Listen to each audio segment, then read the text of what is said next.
यहाँ पे देखिए यह क्वेश्चन भी आपका भाग से ही है। बोला है n एक पूर्ण संख्या है और उसे जब 4 से विभाजित किया जाता है तो शेष 3 आता है। अभी जस्ट ऐसा क्वेश्चन देखे थे। n एक ऐसा संख्या है जिसको जब 4 से भाग किया जाता है ना तो शेष 3 बचता है। तो n का सबसे छोटा वैल्यू क्या हो सकता है? 4 + 3 यानी कि 7।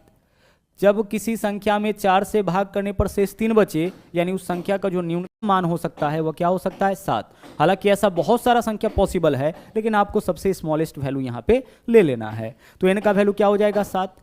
अब बोला है अगर 2n को, तो n का वैल्यू 7 है तो 2n का वैल्यू क्या हो जाएगा? 7 × 2 यानी कि 14 हो जाएगा। तो जब 2n को 4 से विभाजित किया जाएगा तो शेष क्या बचेगा? तो 2n यानी कि 14 को 4 से विभाजित करिए, 4 × 12 शेष यानी रिमाइंडर क्या हो जाएगा? रिमाइंडर आपका 2 हो जाएगा।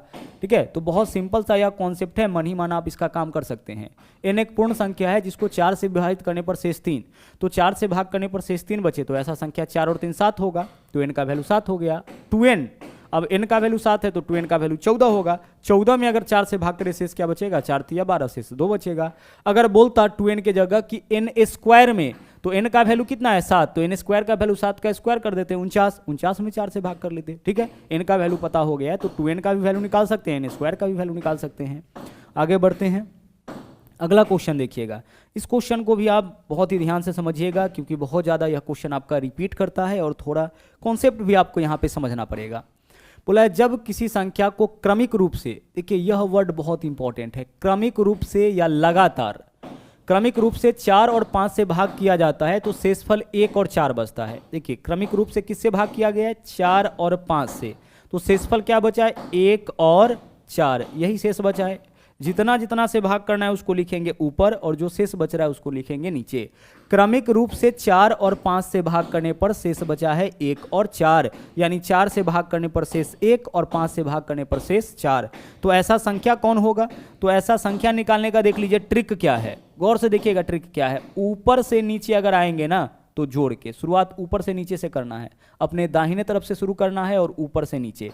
तो ऊपर से नीचे तो जोड़ के, क्रॉस में जाएंगे तो गुना, फिर ऊपर से नीचे तो हम लोग कैसे चलेंगे? जोड़ के, और आगे डाटा होता फिर गुना, फिर ऊपर से नीचे तो जोड़ के। यानी दाहिने तरफ से शुरुआत करना है, ऊपर से नीचे जोड़ के, क्रॉस में गुना, फिर ऊपर से नीचे जोड़ के, फिर क्रॉस में गुना, फिर ऊपर से नीचे जोड़ के, फिर क्रॉस में गुना। इसी तरीके से आगे बढ़ के हम लोग संख्या निकालेंगे। अगर तीन भी संख्या होता तो हम ऐसे भी करते, ऐसे ही करते। अब संख्या निकालिए, तो 5 और 4 9, चौके 36 और 1 37, संख्या हमारा क्या हो गया? संख्या हमारा 37 हो गया। तो संख्या का पता हम लोग इसी ट्रिक से लगाएंगे, ऊपर से नीचे तो जोड़ के, कोना कोनी तो गुना, फिर ऊपर से नीचे तो जोड़ के।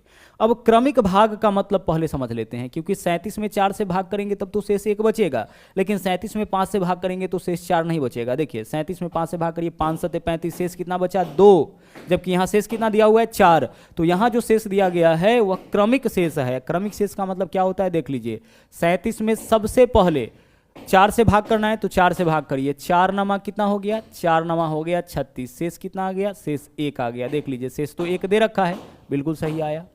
अब अगला बार कितना से भाग करना है? 5 से, लेकिन इस 5 से भाग हम अब 37 में नहीं करेंगे, अब हम करेंगे 9 में, यानी जो भागफल आया है उसमें। क्रमिक भाग का मतलब होता है भागफल में भाग, यानी पहला संख्या से भाग करने पर जो भागफल आया अब उसमें भाग करिए, यही कहलाता है क्रमिक भाग। ठीक है, क्रमिक रूप से भाग। अब 5 से भाग करेंगे तो 5 एकम 5, शेष कितना आ गया? शेष आ गया आपका 4। यही होता है आपका क्रमिक भाग या लगातार भाग का मतलब। ठीक है, चलिए अब यहाँ पे संख्या जो है आपका 37 आ गया है, और 37 को हमने प्रमाणित कर दिया कि 37 में 4 से भाग करिएगा शेष 1 आएगा, 37 में 5 से भाग करिएगा शेष 4 आएगा। लेकिन भाग कैसे करना है? क्रमिक रूप से। ठीक है, क्रमिक रूप से भाग का मतलब क्या होता है? भागफल में भाग। अब हमें बताना है कि जब इसको 5 और 4 से, संख्या पता लग गया है, ऐसे करके संख्या पता लगा लिए हैं, संख्या कितना आ गया? 37।